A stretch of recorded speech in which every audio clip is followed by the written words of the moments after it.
Bienvenidos a Visiones y Versiones, programa de divulgación educativa, académica, artística y cultural de la Universidad Surcolombiana.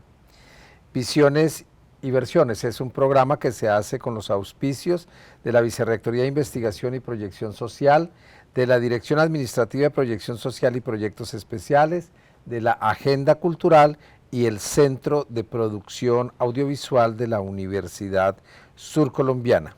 En Visiones y Versiones nos acompaña la maestra Sandra Milena Trujillo Peña, quien forma parte del grupo de investigadores de Waldina Dávila, Ser Mujer y Escritora en el siglo XIX, en compañía de Magda Liliana Barrero Vázquez y de Frankie Vanegas Tobar, quienes han estado aquí acompañándonos.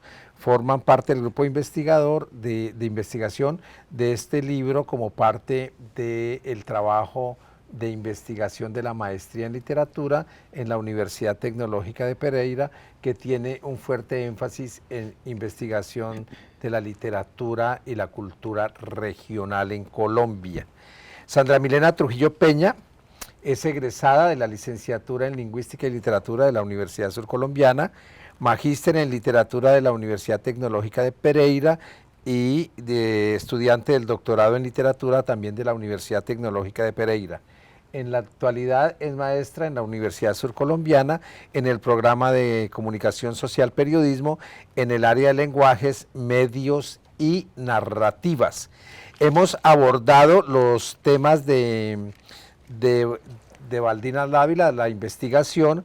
Uno, un escenario que tiene que ver con el enfoque arqueológico, los caminos biográficos, los perfiles y contextos.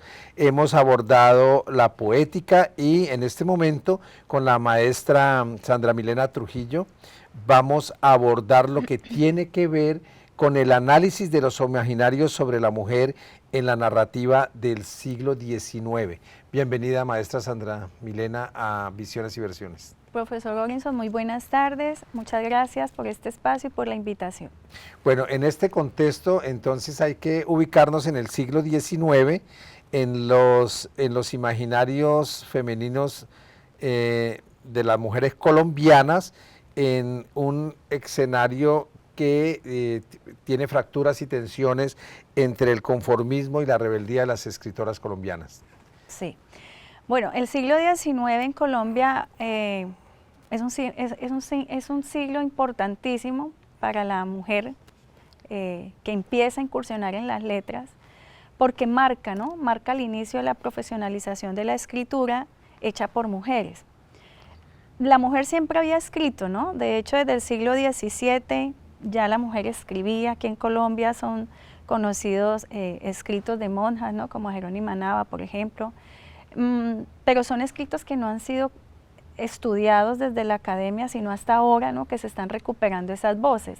Sin embargo, ¿por qué es tan importante el siglo XIX? Porque entra a formar parte de esa época en donde la mujer ya no solamente escribe para guardar en cajones sus textos, sino que se atreve a publicarlos.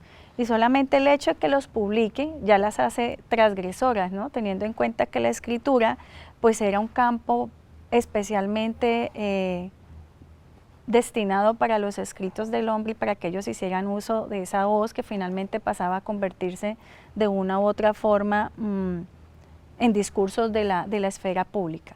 Entonces encontramos una lista de mujeres importantes, alrededor aproximadamente de 57 escritoras mujeres que a mediados del siglo XIX empiezan a escribir y a publicar novela, poesía, teatro, obras de teatro, cuento, por supuesto, y dentro de esas escritoras colombianas que encabeza por la lista Soledad Costa de Samper, encontramos a Waldina Dávila de Ponce León, que es nuestra primera novelista, ¿no? Del Huila, del departamento del Huila, en ese momento pues el Tolima Grande, y que aporta, ¿no? A la escritura colombiana desde la novela, pero también desde la poesía y algo muy particular, no tan común para la época, que es escribir una obra de teatro.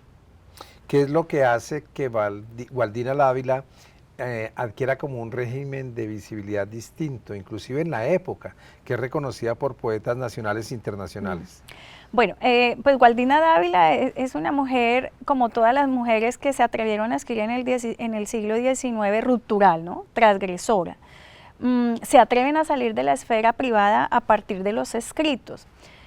Ella tiene la ventaja, por supuesto, de pertenecer a una clase social que le facilita, ¿no?, los medios, la apertura para viajar, ¿no?, para darse a conocer con estas comunidades culturales que ya poblaban los círculos sociales en el siglo XIX, y sobre todo empieza a tejer redes, ¿no?, redes entre mujeres, como por ejemplo Soledad Costa, que es la escritora que funda ese primer periódico para mujeres, y allí empieza a escribir la mujer colombiana, a publicar sus poemas. Gualdina Dávila hace parte de estas publicaciones, ella participa del diario La Mujer, que lo dirige Soledad Costa de Samper junto con otras escritoras que es hermana, y a partir de allí empiezan a construir canales que de una u otra forma, a través de las tertulias literarias, por ejemplo las que entablan con Rafael Pombo, las hacen partícipes de la escritura en esa construcción de nación incipiente. Si bien la historiografía nacional no las reconoce como tal, ¿no?, porque siempre encontramos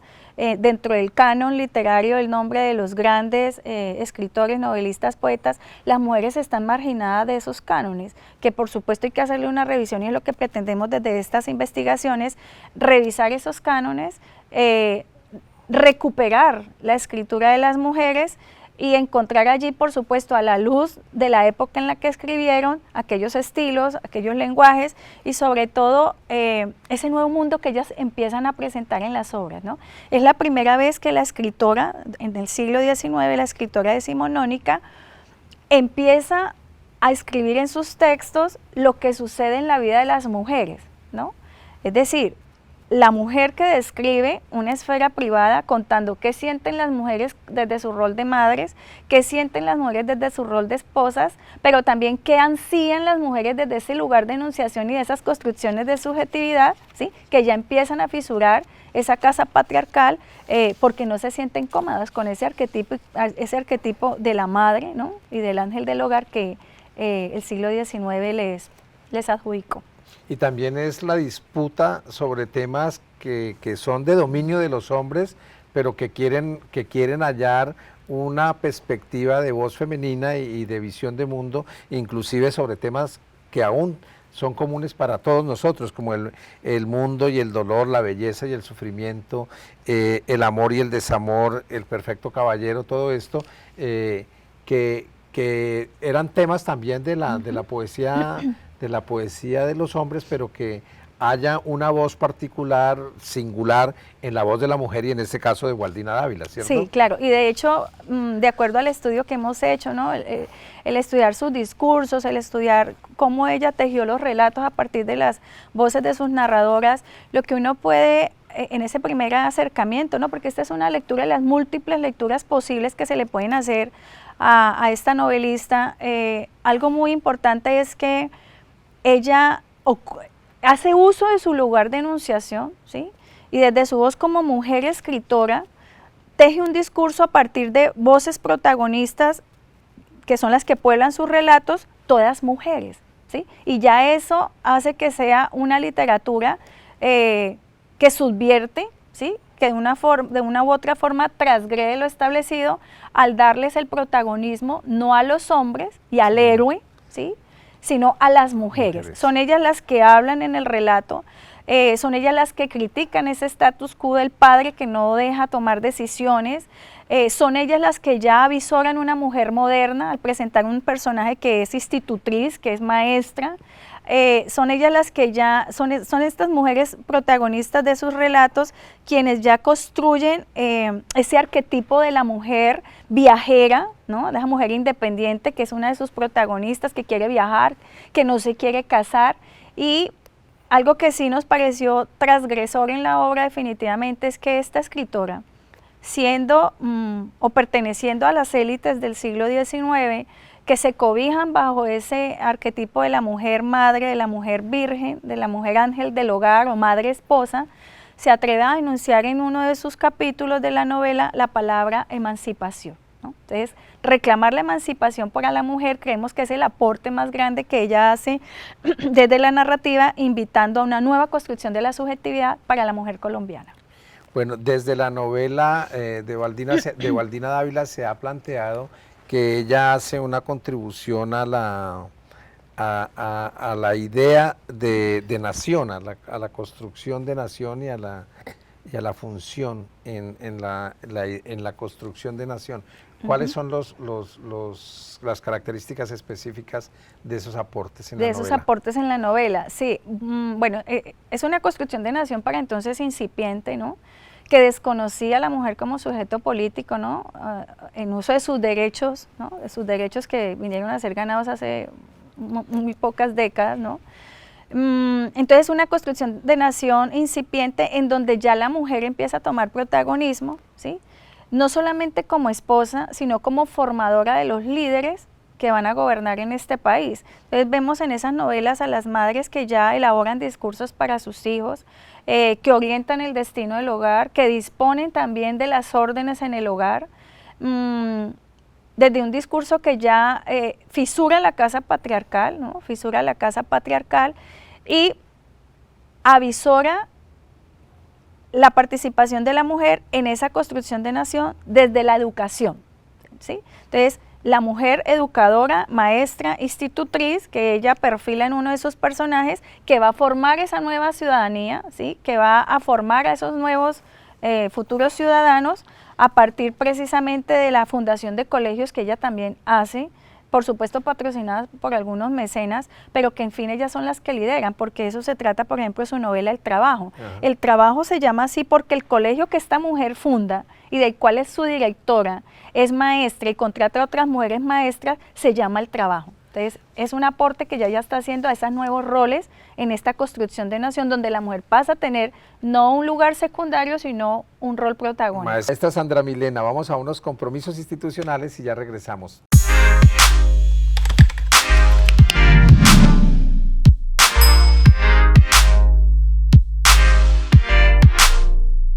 Gracias por continuar con nosotros en Visiones y Versiones, programa de divulgación educativa, académica, artística y cultural de la Universidad Surcolombiana, hoy con la grata compañía de la maestra Sandra Milena Trujillo.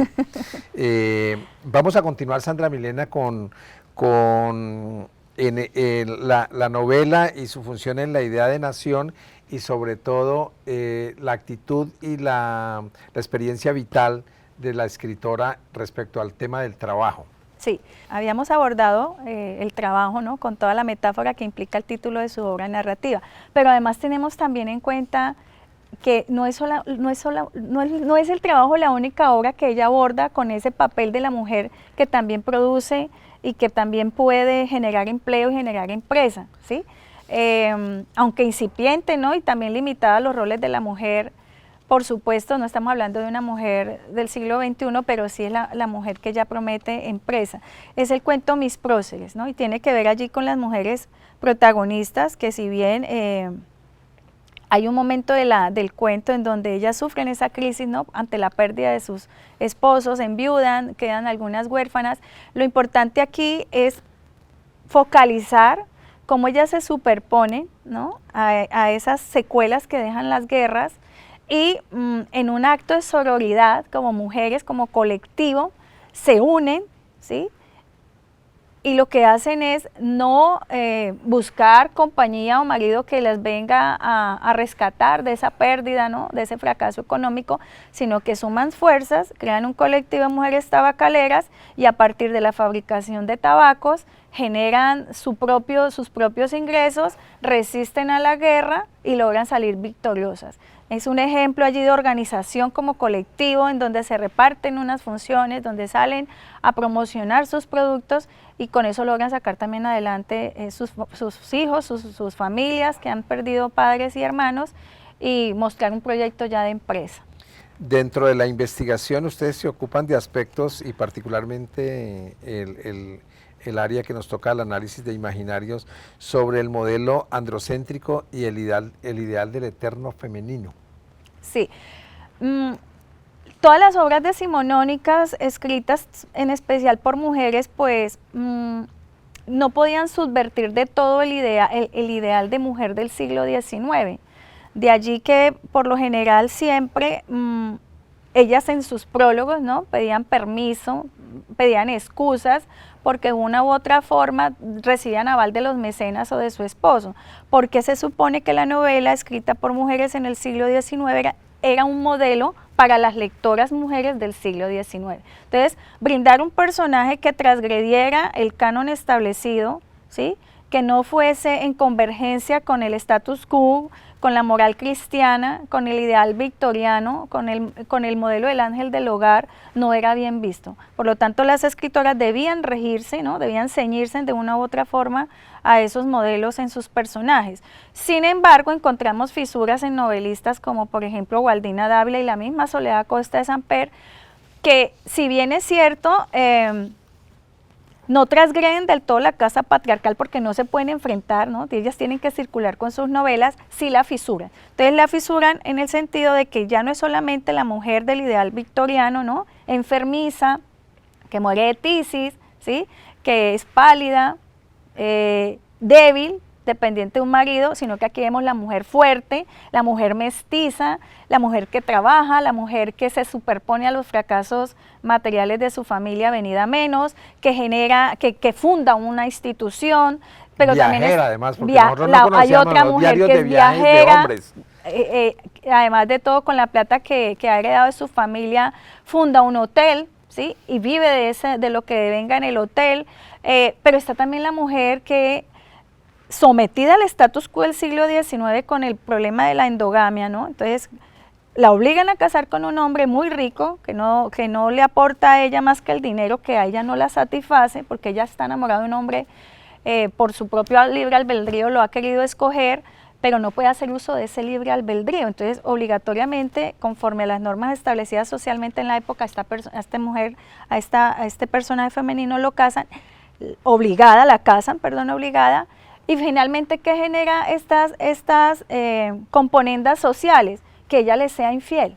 Entonces, es un personaje femenino, Adela se llama, y le es infiel a su esposo.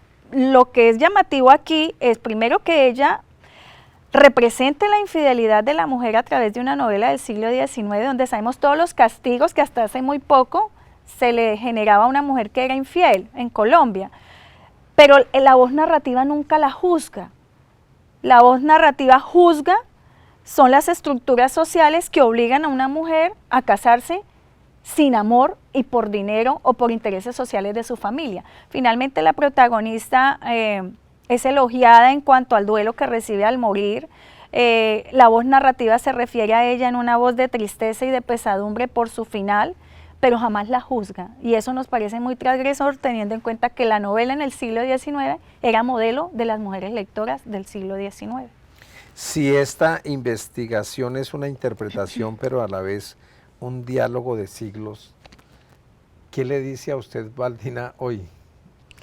Pues yo, antes que decirle a Gualdina algo, lo que le quiero es agradecer. Y ella a ti. Definitivamente, yo creo que todas las mujeres tenemos mucho que agradecerle a estas pioneras de la escritura, porque a partir de estos relatos escritos es que la mujer empieza desde su lugar de enunciación a construir su propia subjetividad, a mostrarse como mujeres que participan en un campo cultural hasta entonces negado para ellas, que se abren camino en esas brechas estrechas y logran tener una participación que, si bien la historiografía en su momento les negó, hoy sabemos que está allí, que las estamos recuperando y que los aportes de ella desde la novela, de ellas en general, ¿no?, de la escritora decimonónica, de la novela, desde el cuento, desde el teatro, fue prolífico en primer lugar, y además de todo fue una escritura en donde se empezaron a escuchar estas voces. La mujer salió de esa habitación, hizo uso de su habitación propia en términos de Virginia Woolf, hizo uso de ese cuarto propio y logró sacar sus textos a una esfera pública, y eso las hace grandes y nos abrió a nosotros esos caminos que hoy tenemos la posibilidad definitivamente de transitar. Sandra Milena, teniendo en cuenta la importancia de la escritura de Gualdina Dávila y cómo su escritura se centra en las prácticas sociales de la República y tiene también como eje temático la historia, que la historiografía oficial nuestra en relación con la literatura, la mujer y la cultura la haya dejado por fuera. Y sobre todo la historia y la participación de las mujeres en esa historia, ¿no? Que es lo que sucede en el cuento Mis próceres. Bueno, este hecho que tú describes ahí no solamente fue víctima, hablándolo así en palabras más actuales, Gualdina Dávila. Yo creo que todas las mujeres escritoras del siglo XIX fueron invisibilizadas de estos registros historiográficos que tú mencionas. ¿Cómo es posible que cuando uno hace los rastreos encuentra que no es solamente Dávila, si bien ella es la pionera aquí en el departamento del Huila, la primera novelista de nuestro territorio, no es la única? Tenemos que en cada zona de nuestra región en Colombia ya había ya habían mujeres escritoras escribiendo y publicando poesía, publicando novelas, y sin embargo no se encuentran historias sobre sus vidas, publicadas sus obras. Si acaso el mayor detalle que uno encuentra son sus nombres, con el nombre de algunos poemas en breves antologías, y sobre todo antologías publicadas por amigos cercanos, ¿sí?